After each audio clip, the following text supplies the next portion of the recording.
the underdog who became impossible to ignore. Alex Eala's journey from wild card to national hero, and the transformation no one saw coming. Nobody expected an underdog to shock the entire tennis world, but Alex Eala just did exactly that. From a wild card ranked outside the top 100 to a name every Grand Slam champion now fears facing. This wasn't luck.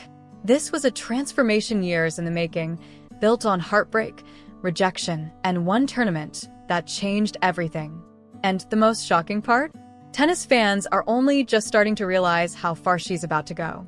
Stay with me, because by the end of this story, you'll understand why an entire nation now stops what it's doing every time she steps onto a court.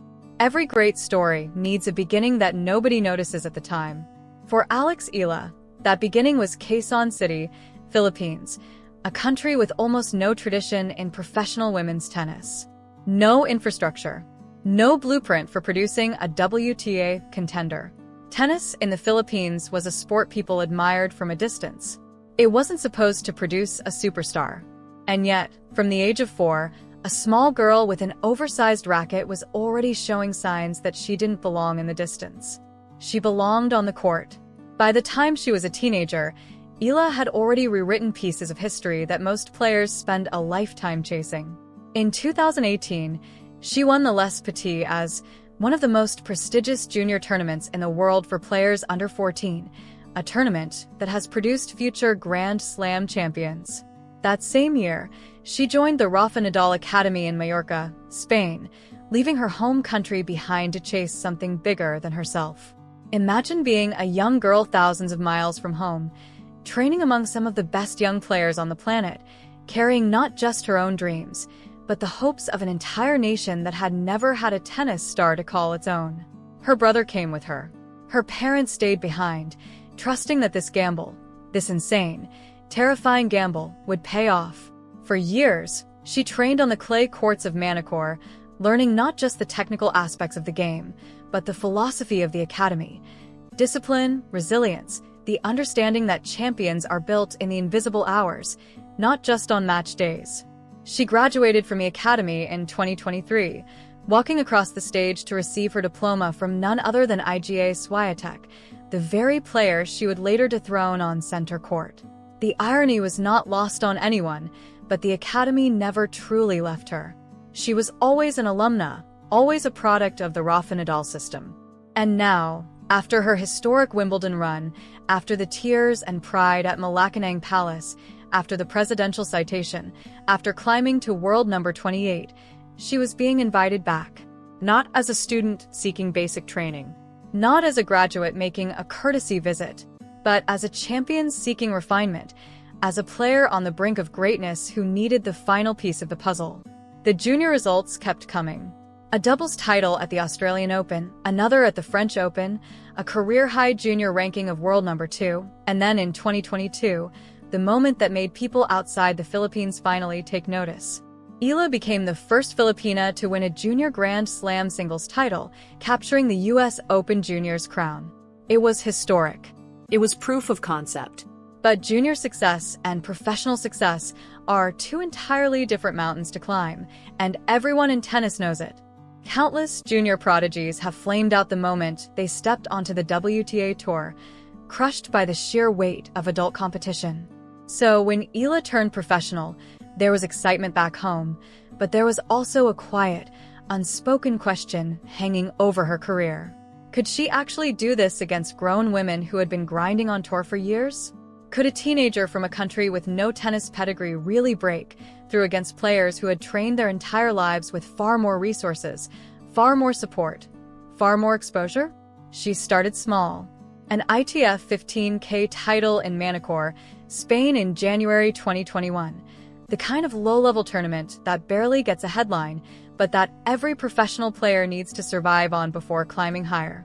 She grinded through the lower ranks of women's tennis, the unglamorous side of the sport that never makes it onto highlight reels.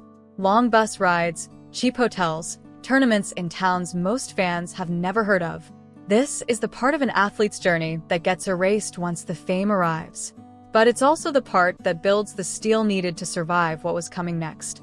Because nobody, not her coaches, not her fans, Not even Eala herself could have predicted what was about to happen in Miami.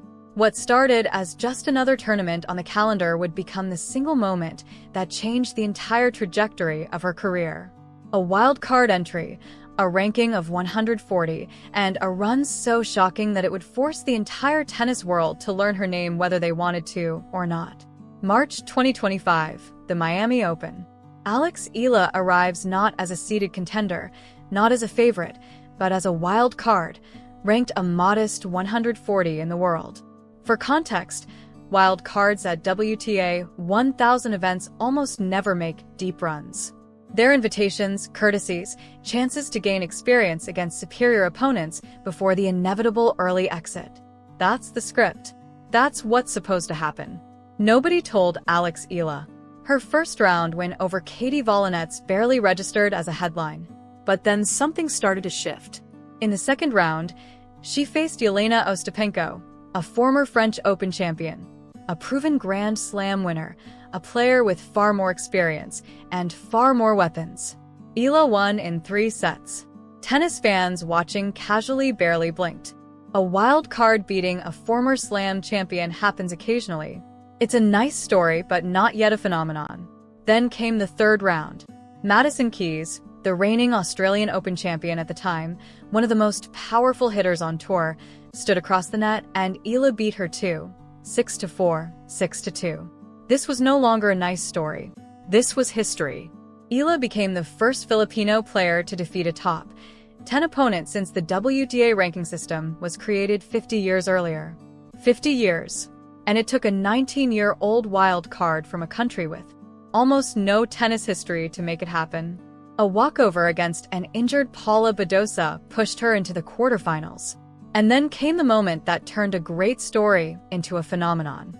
Eala walked onto the court against Iga Swiatek, a 5-time Grand Slam champion, one of the 2 most dominant forces in women's tennis at that time, a player who had years earlier actually attended Eala's graduation ceremony from the Rafa Nadal Academy. The student was now facing the legend, and the student won 6-2, 7-5. Suddenly, this wasn't a tennis story anymore. It was a global story. A teenage wild card ranked number 140 had just knocked out 3 former Grand Slam champions in straight sets across a single tournament. The first time any wild card had ever accomplished that feat, reporters who had never heard her name a week earlier were now scrambling to learn how to pronounce it. Fans back in the Philippines were staying up through the night watching a live stream of a tournament happening on the other side of the world, watching history unfold in real time. She would eventually fall in the semi-finals to world number 4 Jessica Pegula 7-6, 5-7, 6-3. A match so close, so competitive that even in defeat, Eala walked away with something more valuable than a trophy: respect. In her post-match press conference, Pegula didn't hold back her admiration, calling Eala a really good tennis player. Coming from a top 5 player in the world, that wasn't a courtesy. That was an acknowledgement that something real had just happened on that court. But here's the question that mattered more than any single match result. Was this a miracle, a once-in-a-lifetime storybook run that would never be repeated? Or was this the first glimpse of something far bigger? What happened after Miami wasn't just about ranking points. It was about the reaction. The sheer overwhelming wave of attention that crashed over a young woman who 1 month earlier had been virtually anonymous outside tennis circles. In the Philippines, something extraordinary happened. A country that had never produced a tennis star suddenly had won, and the response was electric. Fans didn't just admire her results, they connected with her identity. One detail in particular captured hearts across the nation. Eala never abandoned her Filipino accent in interviews, never tried to sound more American or European to fit some imagined mold of what a tennis star should sound like. Fans noticed.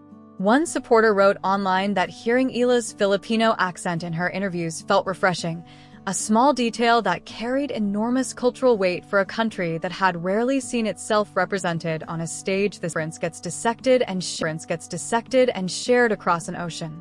But with that kind of sudden spotlight comes a brutal, unspoken pressure.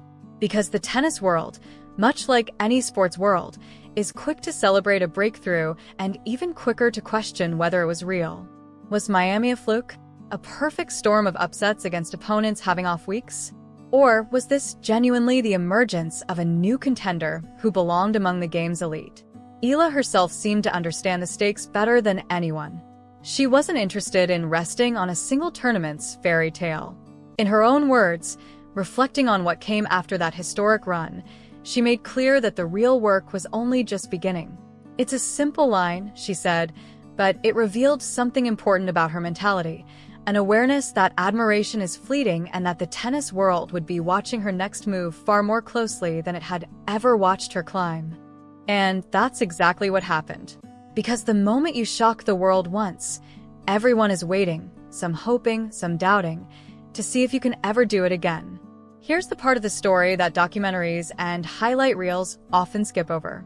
The messy, difficult middle chapter where a breakout star has to prove that their rise wasn't a one-time accident.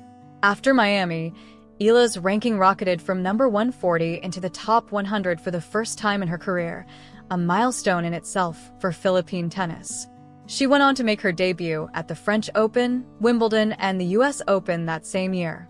And at the US Open, she defeated Clara Tauson in the first round, securing the first ever Grand Slam main draw victory by a Filipino player. Another historic milestone. Another headline. But headlines don't tell you about the exhaustion, the jet lag, the loneliness of traveling from continent to continent while trying to adjust to a level of competition and scrutiny she had never experienced before. Because for every historic win, there were also early exits that stung. A first-round loss at the Japan Open to Teresa Valentova. Round of 64 exits that came without warning, without the drama of a five-star comeback story attached. This is the unglamorous truth about breaking through in professional tennis. The same sport that celebrated her as a history maker in March could just as easily discard her as a forgotten name if the losses piled up. Reflecting on that stretch of her career later, Eala admitted something refreshingly honest, that this had been the first year since Miami where she felt she'd truly experienced the full grind of the WTA Tour and that it naturally takes time getting used to. That's not the language of someone pretending the climb is easy. That's the language of someone being honest about how brutal consistency at the highest level of women's tennis actually is. And the doubts didn't just come from outside critics. They came from the impossible standard she had unknowingly set for herself. When you beat 3 Grand Slam champions in a single tournament as a teenage wild card, the bar for success gets warped overnight. A solid round of 16 finish, which would be a career highlight for most players her age, could suddenly feel like underperformance in the eyes of fans who had witnessed Miami and wanted more magic, more history, more upsets immediately and on demand. This is where the real character of an athlete gets tested. Not in the moment of the miracle, but in the long grinding months afterward when the world expects you to repeat the impossible. Would Eala crack under that pressure, becoming another cautionary tale of a young player who peaked too early? Or would she use that pressure as fuel? The answer would arrive in 2026, and it would silence every remaining doubter. If 2025 was the spark, 2026 was the fire that could no longer be extinguished. Eala entered the year with a renewed sense of purpose, telling reporters ahead of her return to Miami that regardless of the result, she knew she had grown, that she'd endured tough losses and gained real experience since that fairy tale run. And, in her own words, it didn't matter whether she won or lost the tournament, because she was here to stay. That single sentence carried the weight of everything she'd been through since her breakout. Not the desperation of someone chasing a fluke, but the quiet confidence of someone who had already proven her place. And the numbers backed up the words. She began the year ranked around number 140 the previous season, but climbed to number 32 by early March 2026, more than 100 spots higher than where she'd stood 12 months earlier. On March 16th, she hit a new career high of number 29 following a round of 16 run at Indian Wells. She followed it with another round of 16 appearance at the Miami Open itself, returning to the very stadium where her legend began, this time as a seeded, respected contender rather than an unknown wild card. Then came the grass court swing, arguably the most statement-making stretch of her season. She won her second WTA 125 title at the Birmingham Open. She reached the round of 16 at the HSBC Championships. And at the Berlin Tennis Open, she delivered one of the most eye-opening performances of her career, defeating not one but two top 10 opponents, Elena Rybakina and Elena Rybakina, to reach the semifinals. Two more legitimate, established stars falling to the player who just a year earlier some had dismissed as a one-tournament wonder. Her ranking climbed to a career high of number 30, then further still. And then Wimbledon arrived, the most historic stage in tennis. Eala became the first Filipina ever seeded at Wimbledon, seeded number 29. She beat Renata Zarzua in her opening match. She then defeated Maya Joint. And in one of the most stunning results of the entire tournament, she defeated defending champion Iga Swiatek, the very player she had shocked back in Miami, to reach the fourth round.